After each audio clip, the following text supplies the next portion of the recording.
నమో నారాయణాయ. మా శ్రీ లక్ష్మీ శ్రీనివాస భక్తి ఆలయం ఛానల్ చూస్తున్న ప్రేక్షకులందరికీ హృదయపూర్వక నమస్కారాలు. ఈరోజు వీడియోలో మనము మోక్షానికి దారి ఏది అనే దాని గురించి, మహాభారత కథ గురించి, మన పురాణాల్లో మహాభారతంలో ఉన్న ఒక కథ గురించి మనం ఈ వీడియోలో తెలుసుకుందాం. త్రిలోక సంచారి అయిన నారద మహర్షి ఒకసారి భూమి మీద ఉన్న విష్ణు భక్తుల్ని పలకరించేందుకు బయలుదేరుతాడు. అక్కడ ముందుగా ఆయన నిత్యం హరినామ స్మరణలో లీనమయ్యే ఓ ముని దగ్గరకు వెళ్తాడు. అయ్యా, వైకుంఠం నుంచి ఎప్పుడు వచ్చారు? విష్ణు భగవానుడు ఎలా ఉన్నారు? ఏం చేస్తున్నారు? మీరు తరచూ వైకుంఠానికి వెళ్తూ ఉంటారా అని ఆ ప్రశ్నలతో నారద మహర్షిని ఆ ముని ప్రశ్నలతో ముంచెత్తాడు. విష్ణుమూర్తుల వారు బాగానే ఉన్నారు, నేను వైకుంఠానికి తరచూ వెళ్తూనే ఉంటాను అని బదులిచ్చారు నారద మహర్షి. అయితే స్వామి, ఈసారి మీరు వైకుంఠానికి వెళ్ళినప్పుడు నాకు మోక్షం ఎప్పుడు ప్రసాదిస్తారో దయచేసి స్వామివారిని అడగండి అని వేడుకున్నాడు ఆ ముని.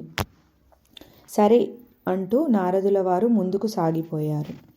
ఈసారి ఆయనకు ఒక చెప్పులు కుట్టుకునేవాడు కనిపించాడు. మిమ్మల్ని చూస్తే సాక్షాత్తు ఆ విష్ణుమూర్తిని చూసినట్లుంది, దయచేయండి స్వామి, ఎలా ఉన్నారు? వైకుంఠం నుంచి ఎప్పుడు వచ్చారు స్వామి? ఎలా ఉన్నారు? ఏం చేస్తున్నారు? అంటూ ఆ చెప్పులు కుట్టుకునేవాడు కూడా ప్రశ్నలతో నారద మహర్షిని ముంచెత్తాడు. స్వామి, బాగానే ఉన్నారు, నేను మళ్ళీ అక్కడికే వెళ్తున్నాను, నీ గురించి ఏమన్నా అడగమంటావా అన్నారు నారదుల వారు. అడగడానికి ఇంకేముంది తండ్రి, ఆ స్వామివారి కటాక్షం ఎప్పుడు లభిస్తుందో, నాకు మోక్షం ఎప్పుడు సిద్ధిస్తుందో కనుక్కోండి చాలు అని వేడుకున్నాడు చెప్పులు కుట్టేవాడు. అలాగేనంటూ నారదుల వారు తిరిగి వైకుంఠానికి బయలుదేరారు. వైకుంఠంలో నారద మహర్షి స్వామిని చూసిన వెంటనే తాను భూలోకంలో కలిసి వచ్చిన భక్తుల గురించి చెప్పారు. వారి సందేహాలను కూడా స్వామివారి ముందుంచారు. నాలో ఐక్యమయ్యేందుకు ఆ ముని మరెన్నో జన్మలు వేచి ఉండాలి, కానీ ఆ చెప్పులు కుట్టుకునే అతను మాత్రం ఇదే చివరి జన్మ అన్నారు విష్ణుమూర్తి. నిత్యం హరినామ స్మరణ చేసే మునికి మరెన్నో జన్మలు ఉండటమేంటి? సాధారణ సంసారిగా జీవిస్తున్న ఆ చెప్పులు కుట్టుకునేవాడికి ఇదే ఆఖరి జన్మ కావడం ఏంటి అన్న ఆలోచనలో నారదుల వారు మునిగిపోయారు. నారదుని మనసులో ఉన్న సంశయాన్ని కనిపెట్టారు స్వామి. నీ అనుమానం తీరే ఉపాయం ఒకటుంది. నువ్వు ఈసారి వారిద్దరినీ కలిసినప్పుడు స్వామివారు ఏం చేస్తున్నారు అని వాళ్ళు అడుగుతారు కదా, అప్పుడు ఆయన సూది బెజ్జంలోంచి ఏనుగుని పంపిస్తున్నారు అని చెప్పు. వారి స్పందన చూశాక నీకే అర్థమవుతుంది ఎవరు గొప్ప భక్తులో అన్నారు స్వామి. విష్ణుమూర్తి చెప్పినట్టుగానే నారదుడు తిరిగి మళ్ళీ భూలోకానికి బయలుదేరాడు. ముందుగా ఆయనకు ముని ఎదురుపడ్డాడు.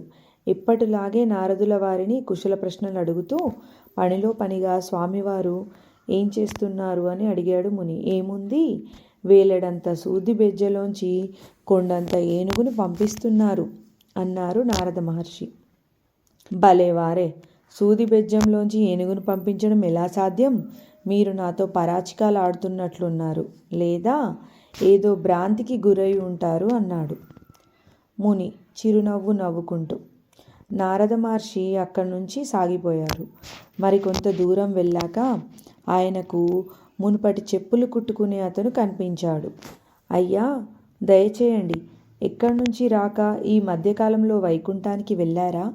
స్వామివారు ఎలా ఉన్నారు అని అడిగాడు ఆ చెప్పులు కుట్టుకునే అతను. అంతా బాగానే ఉందయ్యా, నేను వైకుంఠానికి వెళ్ళే సమయంలో స్వామివారు ఒక సూది బెజ్జంలోంచి ఏనుగుని ఎక్కిస్తున్నారు అన్నారు నారద మహర్షి. అప్పుడు ఆ చెప్పులు కుట్టుకునే అతను మంచిది, స్వామివారు తలుచుకుంటే సాధ్యం కానిది ఏముంది అన్నాడు భక్తుడు. అదేంటి, స్వామివారు ఎంత గొప్పవారైతే మాత్రం అంత అసాధ్యమైన కార్యాన్ని ఎలా చేయగలరు? నువ్వు నమ్ముతున్నావా అని ఆశ్చర్యంగా అడిగాడు నారద మహర్షి. భలేవారే, భగవంతునికి అసాధ్యమంటూ ఏముంటుంది? ఇదిగో ఈ మర్రి పండుని చూడండి. ఈ మర్రి పండులో వేలాది గింజలు ఉన్నాయి కదా, ఆ గింజలన్నీ మళ్ళీ మర్రి చెట్టుగా మారతాయి కదా. పోనీ అక్కడితో ఆగుతుందా ఆ మర్రి చెట్టు? ఊడలు కిందికి దిగి విశాలమైన వనంగా మారుతుంది. ఇంత చిన్న పండులో అన్ని మహావృక్షాలు ఇమిడి ఉన్నప్పుడు స్వామివారు చేసిన దానిలో ఆశ్చర్యమేముంది? సృష్టిలో ఇలాంటి అద్భుతాలన్నీ ఆయనకి సాధ్యం కదా అన్నాడు చెప్పులు కుట్టేటతను. పైకి ఎంతో సాధారణంగా కనిపించే ఆ భక్తుని మనసులో భగవంతుని పట్ల ఉన్న విశ్వాసం ఎంత బలమైనదో నారద మహర్షికి అర్థమైపోయింది. మోక్షం అతన్ని ఎందుకు వరించిందో తెలిసి వచ్చింది. సర్వే జనాః సుఖినో భవంతు.